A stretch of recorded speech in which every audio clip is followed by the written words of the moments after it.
Next on Worcester News tonight, changes could be coming with President Trump's budget, how local agencies are reacting. Plus, several Worcester schools are getting upgrades, why the superintendent says it's needed.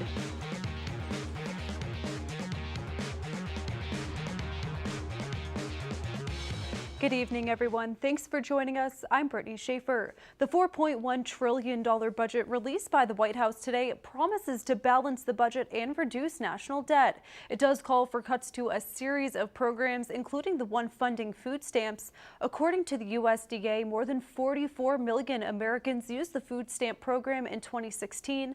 Under President Trump's proposal, funding would be reduced by $190 million over the next 10 years.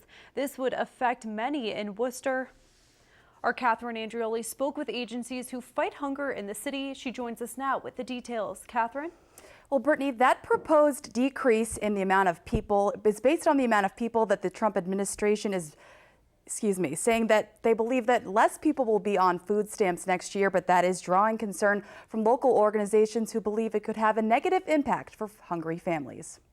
In terms of not having enough food, possibly to feed the families that come in. The Friendly House Food Pantry feeds nearly 700 families each month. They're now worried that number could rise after President Trump's budget plan proposes major cuts to food assistance programs. With the families that we've been seeing now monthly, there's some time that we weren't able to give, full, completely meals, a lot of meals for the week. The White House released a budget plan with an estimated $190 million in reduced funding for the SNAP program, providing Americans access to food who otherwise can't afford it. About close between 500 to 700 families that come monthly to our food pantries. This is going to happen. More people is going to be coming. They need to feed the families. The Department of Transitional Assistance reports 443,305 households in Massachusetts are enrolled in SNAP. More than 140,000 of those recipients are the elderly, and more than 260,000 recipients have a disability. They could become homeless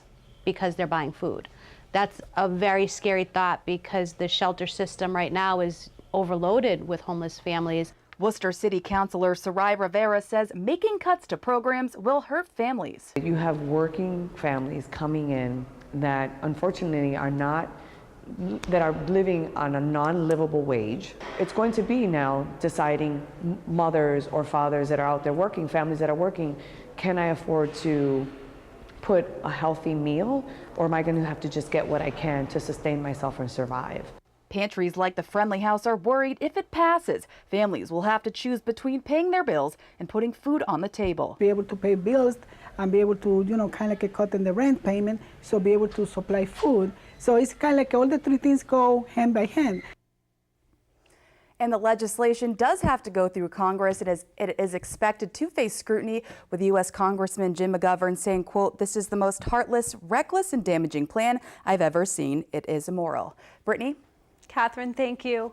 Worcester police make an arrest Tuesday after a 2-month-long investigation. 35-year-old Miguel Rivera had a warrant out for his arrest after several controlled drug buys were made with him. Today, around 9:30 a.m., police saw Rivera leaving his apartment on Gardner Street. He was arrested and charged with 2 counts of distribution and 3 counts of drug violation within 1,000 feet of a school. Worcester leaders, including City Manager Ed Augustus, experience the difficulties the disabled have getting around. People who are bound to a wheelchair say while improvements have been made, the city still has many obstacles when it comes to accessibility. Our Rosin Flaherty experienced a day in a wheelchair today. She has the story. Nancy Garcolzi has been in a wheelchair for 8 years. She has MS and admits it can be tough to get around in Worcester. It's a challenge on some days.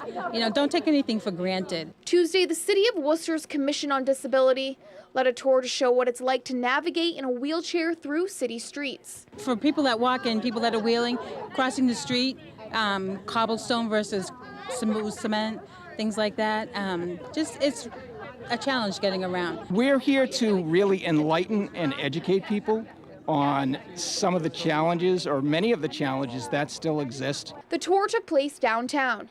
ADA coordinator Joe Percillo says they wanted to take people through the busiest part of the city. You can gain more through spending an hour in a wheelchair than you can through 2 days of lecture. The Americans with Disabilities Act was passed in 1990, prohibiting discrimination on disability. Portillo says sidewalks need to be at least 4 feet wide. He says some challenges people with disabilities face are uneven sidewalks, curb cuts being too steep, and different pavement types. You're going to get one type of ride on asphalt, you get another type of ride on brick, another type of ride on granite. Okay, guys, be careful here.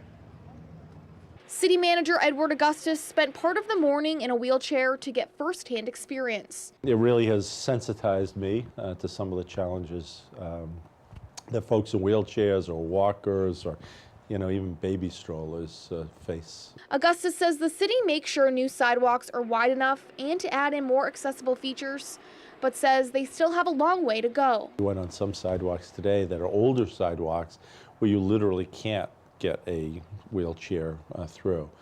And that really creates a lot of challenges. Rosalind Flaherty, Worcester News Tonight. The search for the driver who struck a 3-year-old boy in Worcester and then left the scene is over. Police say they've located the vehicle Monday night on Tapman Street. It was impounded by investigators who are not releasing the name of the driver at this time.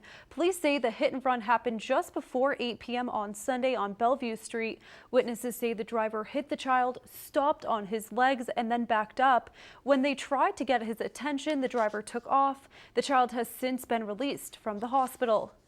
The city of Worcester is undergoing a building boom, and to some extent, so are its public schools. Superintendent Maureen Benendez says South High Community School has passed the feasibility study and is now in the schematic design phase. The current South High opened in 1978. It will be replaced with a new building by the end of 2021.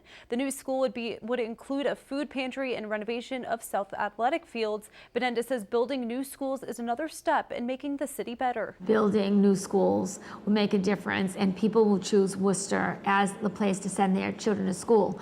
So you're looking at a city that's on the move, that realizes that the condition of the schools, the education that people receive in schools is part of economic development. The district will be taking the new design for the new South High to the MSBA in mid-June. A construction crane overturns at a home in Spencer Tuesday. Police posted this photo showing live wires were taken down as a result of the incident. This happened on School Street around 11 a.m. Residents were told to avoid the area. Police say no injuries were reported. A Worcester dentist charged with sexually assaulting a patient last August was found not guilty Tuesday. The jury found 55-year-old Nikhilamar Patel not guilty of a single count of indecent assault and battery.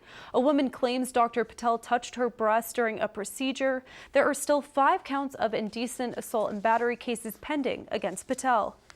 The drought in Worcester is over, but its impact was felt on area farms. One in particular lost an entire orchard of peaches last summer. So as conditions improve, what will the harvest look like this year? Olivia Lemon has the details. There are about 200 acres of land at Davidian Brothers Farm. This spring, peaches are growing on some of their trees, a crop that didn't exist this time last year. The freeze happened right around Valentine's Day when we had that negative 16 degrees, and we pretty much knew right away that we lost the peach crop. Co-owner Michael Davidian says a blast of cold weather followed by an almost year-long drought made it impossible for peaches to grow on the farm's 15-acre orchard. He says it cost the Northborough business hundreds of thousands of dollars. It's not just like you lost just a couple flowers.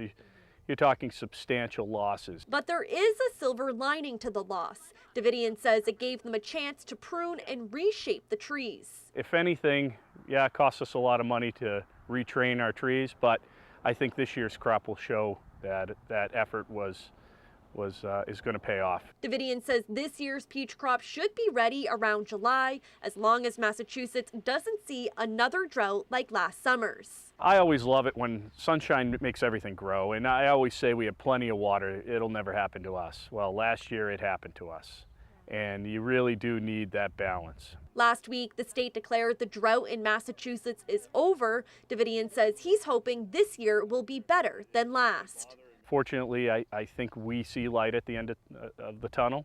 Olivia Lemon, Worcester News.